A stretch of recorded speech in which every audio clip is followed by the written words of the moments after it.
Hello friends, welcome back. তো এসে পড়লাম আজকে আবার আরেকটা নতুন ভিডিও নিয়ে। তো পালং শাকের রেসিপি সেটাই শেয়ার করব আজকে। পালং শাক দিয়ে সবজি দিয়ে একটা রেসিপি করেছিলাম, খুবই দারুণ হয় রেসিপিটা।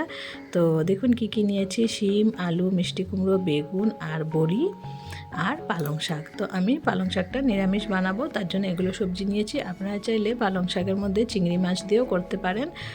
যেখানে আমি ডালের বড়ি দিয়েছি সেই জায়গায় আপনারা চিংড়ি মাছ ব্যবহার করতে পারেন, সেটাও অনেক ভালো লাগবে। তা আমি ডালের বড়ি দিয়ে করেছি, যেহেতু নিরামিষ দিনে বানিয়েছিলাম।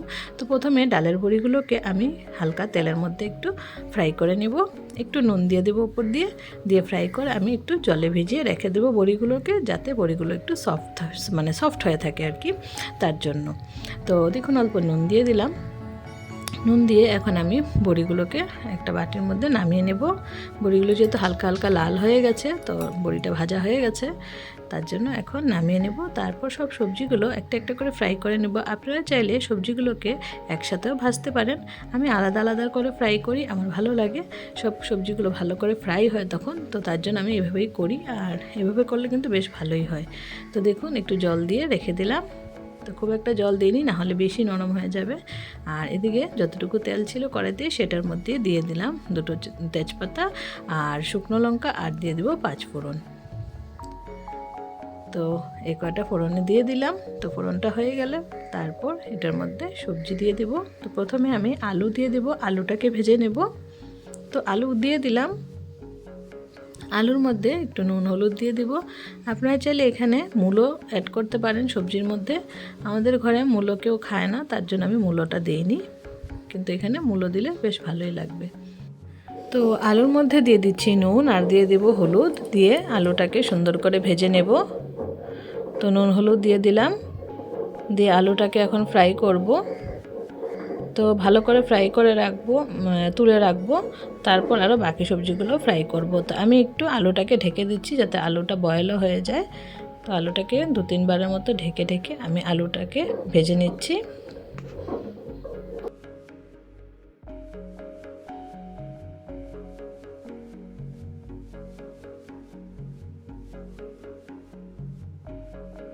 তো ফ্রেন্ডস দেখুন আলুটা আমার ভাজা হয়ে গেছে, আলুটাকে তুলে রেখে দেবো। আলু তুলে রেখে এখন আমি শিমগুলো দিয়ে দিলাম, শিমগুলোকেও হালকা ভেজে নেব।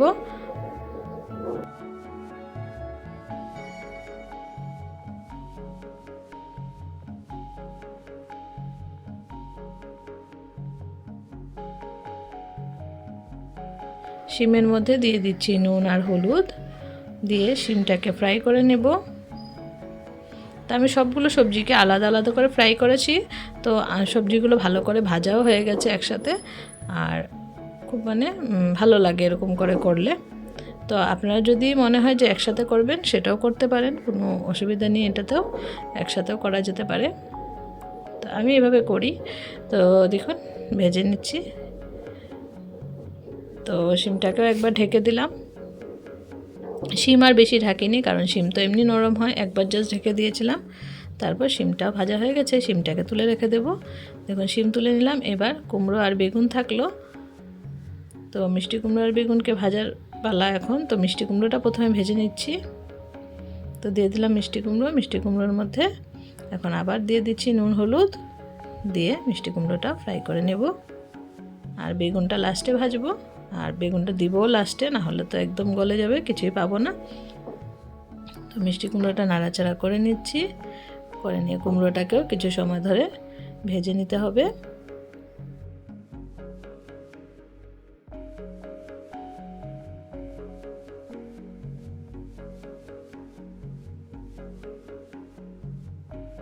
তো দেখুন মিষ্টি কুমড়োটা একটু লাল লাল হয়ে গেছে। তো মিষ্টি কুমড়োটা তার ভাজা হয়ে গেছে। এখন মিষ্টি কুমড়োটাকে নামিয়ে রেখে দেব। নামিয়ে রেখে কড়াইতে আরেকটু তেল দিয়ে দেব, অল্প তেল দিয়ে দিলাম। আর এদিকে যেগুলো সবজি ফ্রাই করা হয়ে গেছে, সেগুলো একটা বাটির মধ্যে রেখে দিয়েছি। আর এখন এদিকে শাক আর বেগুনটা ভাজা বাকি। তো বেগুনটা এখন আগে আমি ফ্রাই করে নিব। তো দিয়ে দিলাম বেগুনটা কড়াইয়ের মধ্যে, দিয়ে বেগুনের মধ্যে সামান্য একটু নুন হলুদ দিয়ে দিব, দিয়ে বেগুনটাকে ফ্রাই করে নেব। তো দিয়ে দিলাম নুন, আর দিয়ে দেব হলুদ, দিয়ে বেগুনটাকেও কিছু সময় ফ্রাই করব। ঝটপট তো ফ্রাই হয়ে যাবে, বেশি সময় লাগবে না বেগুন ভাজতে। আর তারপর বেগুনটাকে তুলে রেখে শাকগুলো দিয়ে দেব। তো শাকগুলো চাইলে আপনারা একটু বড় বড় কাটতে পারেন, যদি মনে হয় যে শাকটাকে একটু বড় বড় রাখা মানে ভালো লাগে আপনাদের, তো আপনারা বড় করে কাটতে পারেন। আর যদি মনে হয় যে একটু মিশিয়ে দিলে ভালো, তাহলে একটু ছোট করে কাটলেও হবে। তা আমি একটু মিডিয়াম সাইজেরই কেটেছিলাম, খুব বেশি বড়ও কাটিনি, খুব বেশি ছোট করেও কাটিনি। তো সুন্দর মিশে গেছিলো সবজির সাথে, বেশ ভালো লাগছিল খেতে। তো শাকের উপর দিয়ে দিলাম নুন আর দিয়ে দেব হলুদ গুঁড়ো। তো সব কিছু যেহেতু সেপারেট করে ভেজেছি, তার জন্য নুন হলুদটা বারবার করে দিয়েছি। তো শাকটাকেও ফ্রাই করে নিলাম। দেখুন শাক তো একদম মজে গেছে, একদম কমে গেছে শাক, যতটুকু দিয়েছিলাম তার অর্ধেকেরও কম হয়ে গেছে। তো শাকের থেকে জলও ছেড়ে দিয়েছে। তো ভালো করে নাড়াচাড়া করে নিচ্ছি। নাড়াচাড়া করে নিয়ে এবার সবজিগুলো এটার মধ্যে দিয়ে দেব। তো যে সবজিগুলো একসাথে রেখেছিলাম সেগুলো দিয়ে দিলাম। তো কিছুটা বড়ি আছে, সেই বড়িগুলো আমি পরে দেব, না হলে সব ভেঙে যাবে। তো কয়েকটা বড়ি পড়ে গেছিলো মানে দেওয়ার সময় সবজিগুলো, তো এই কয়টা থাকবে এখানে। আর যেগুলো বড়ি ইয়ের মধ্যে বাটির মধ্যে আছে সেগুলো আমি একদম লাস্টে অ্যাড করব। তো সব কিছু মিক্স করে নিচ্ছি।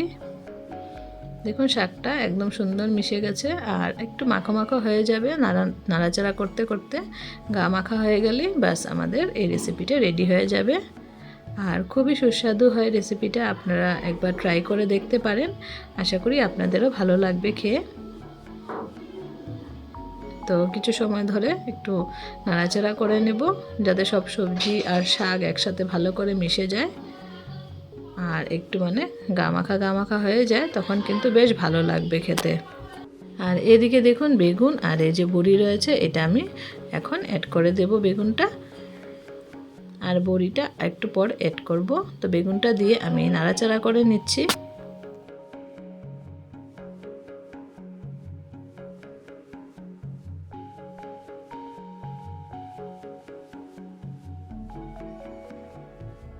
অল্প কাঁচা লঙ্কাও দিয়ে দিচ্ছি। কাঁচা লঙ্কাটা চাইলে আপনারা একটু আগেও দিতে পারেন, আমি একটু দেরি করে দিয়েছি। আর লাস্টে একটু চিনি দিয়ে দেব। স্বাদটাকে ব্যালেন্স করার জন্য একটু চিনি দিতেই হবে, তাহলে ভালো হবে। এই যে দেখুন আস্তে আস্তে গামাখা হয়ে যাচ্ছে তরকারিটা। তো এরকম হলে কিন্তু খেতে বেশ ভালোই লাগে। এখন দিয়ে দেব বড়িগুলো। তো বড়িটা দিয়ে জাস্ট একটা নাড়া দিতেই বড়িগুলো অনেকটা ভেঙেই গেছিলো, কারণ যেহেতু আমি জলে ভিজিয়ে রেখেছি। আর ভালোই লাগছিল, খারাপ লাগে না, মিশে গেছিলো। তবে আমার আবার একটু আস্তে আস্তে থাকলে ভালোই লাগে। তো আমি একটু ভালো করে মিক্স করতে গেলাম, দেখলাম যে বড়িটা একদমই গলে গেল। খেতে কিন্তু খারাপ হয়নি, খেতে বেশ ভালোই হয়েছিল। তবে বড়িটা কয়েকটা বড়ি আস্ত পেয়েছি, সবগুলো বড়ি আর আস্ত পাওয়া যায়নি, যেহেতু মিক্স হয়ে গেছিলো। এই যে দেখুন নামিয়ে নিলাম, রেসিপিটা একবারই রেডি হয়ে গেছে। আর এটা গরম গরম ভাত দিয়ে একদম খেতে খুব বেশি ভালো লাগবে। তো আপনারা একবার এই রেসিপিটা ট্রাই করবেন, এইভাবেই বানিয়ে দেখতে পারেন নিরামিষের দিনে। আর আমিষের দিনে বড়ির জায়গায় চিংড়ি মাছ ব্যবহার করতে পারেন, সেটাও ভালো লাগবে। তো দেখুন আমি নামিয়ে নিলাম। তো আজকের ভিডিওটা আপনাদের কেমন লাগলো? যদি ভালো লেগে থাকে তাহলে প্লিজ লাইক কমেন্ট শেয়ার করে দিবেন। আর যারা চ্যানেলে নতুন বন্ধু আছেন প্লিজ চ্যানেলটাকে সাবস্ক্রাইব করে বেল আইকনটা প্রেস করে রাখবেন। আর ভিডিওতে সবাই প্লিজ একটু হাইপটা করে দেবেন। তো আজকের জন্য এই ভিডিওটায় আবার দেখা হবে আপনাদের সাথে নতুন কোনো ভিডিওর সাথে। সবাই ভালো থাকবেন, সুস্থ থাকবেন, আর সবাইকে অনেক অনেক ধন্যবাদ আমার ভিডিওটা দেখার জন্য। Tata, bye bye.